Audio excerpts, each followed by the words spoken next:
Although I've got to say it's a lot calmer today. Most people left after yesterday's final session. And two big things that happened. The multilateral bank to finance infrastructure projects. There's been given serious go-ahead to start discussions and setting it up. And then the BRICS Business Council launched officially yesterday as well. So great developments there. And there were lots of interested parties there and people perhaps that are going to play key roles going forward in the BRICS nations. And I've got two of those people, and I'm going to get their thoughts and ideas on what's happened in the past 2 days and what impact that might have. So a very warm welcome to Mr. Deepak Premnarayan, who's the chairman of the ICS group in India, but very close ties with South Africa, and Hamish Erskine, there you go, who's a property executive at the Dubai Trade Port. So he's one of our boys, but I think he's going to play a very key role. So gentlemen, BRICS has happened. Lots of things were discussed and promises made going forward, and we should be duly excited. Let me ask you this, for the whole business thing to happen, what were the things that you heard and saw that you think are going to encourage you? I know that you have already a good association with South Africa, but how can what you've already been doing with South Africa happen in other BRICS nations going forward from what you've heard this week? To me, the summit, the takeaways were the formation of the bank itself. It's moved a few notches ahead. I see a closer engagement happening between the BRICS nations, particularly because of the Trans-Pacific agreement that's coming up and the transatlantic. The Trans-Pacific agreement would mean that between between the US and the Europeans, almost 50% of the global trade would be taken care of, which would isolate us, and it would be protectionist. So from that perspective, if we were to work together as partners, we would need to carve our own niche. And it's programmed that today, as it is between the BRICS countries, we have about 1/3 of the world's GDP. In 2050, between China and India, it's going to be almost 50%. But on the other hand, if you were to marry that growth between China and India and what's happening in Africa, which is growing at 6%, I'll just take a second more. You look at mortality, what's happening in Africa. It's distinctly lower. HIV is lower. More education, free education, as a result of which there is an entire change in landscape, more democracies. You also got a situation which is a misnomer in the West, where it is felt that there is lack of transparency in Africa.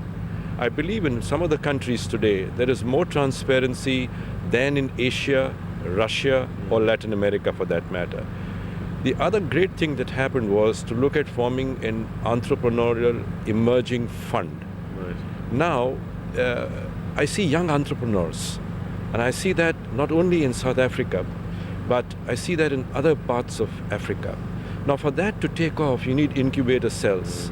In today's world, when the US has been hurt as an economy, they've had the largest number of patents. And why is that? It's because of the incubator cells. Right.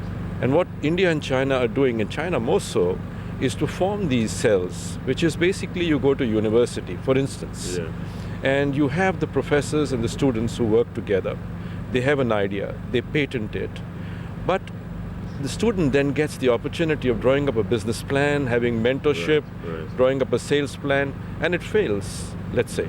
But that adds on to the CV. Right. Now, we want to emulate that through this fund, into Africa too, because that's where the growth story is, and as partners we need each other. Okay, very exciting development. Now, for a lot of trade to happen between the BRICS nations, it's got to be easy for me to travel to these countries, A, and B, to move my goods.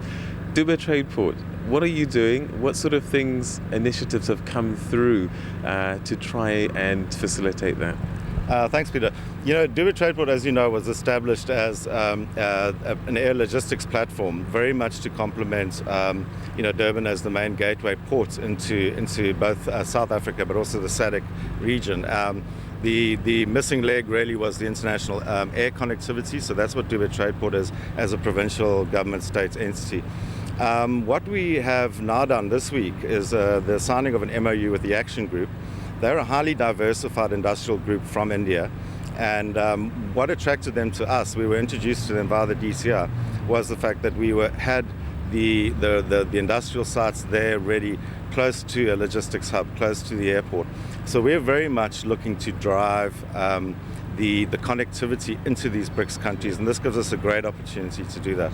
All right. So going forward, what do you think needs to be done quite urgently to facilitate intra-BRICS trade? Because that's going to be the key to this whole thing, isn't it? And the private sector have been called to action. The launch of an infrastructure fund is critical because there's almost about $1.5 trillion spend that will happen between Africa, India, Brazil over the next 10 years. So that's one thing that's the discussions have been underway.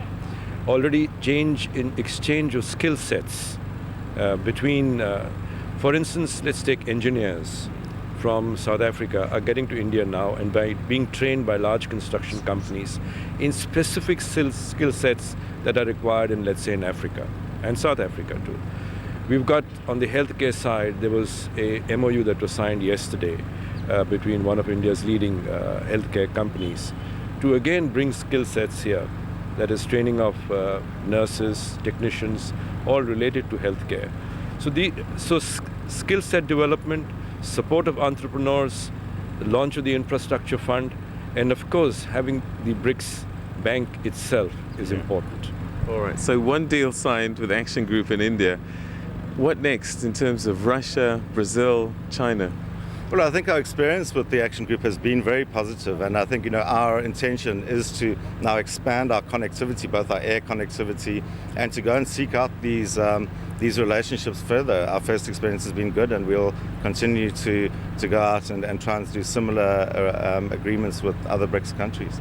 Gentlemen, we've run out of time, but thank you very much indeed for your insights this morning. It's been a pleasure having you on the program. Thank you. Nice meeting you. Thanks very much. Thank you. All right. Okay. So that's where we're going to leave it for the time being. More conversation a little bit later on, but you've just heard there from Hamish Erkson and Mr. Deepak Premanarayan from the ICS Group in India and the Dubai Trade Port here. So they're optimistic. We've put the right things in place. Let's just hope that it all kicks off and makes a real difference for our BRICS nations. I'll be back.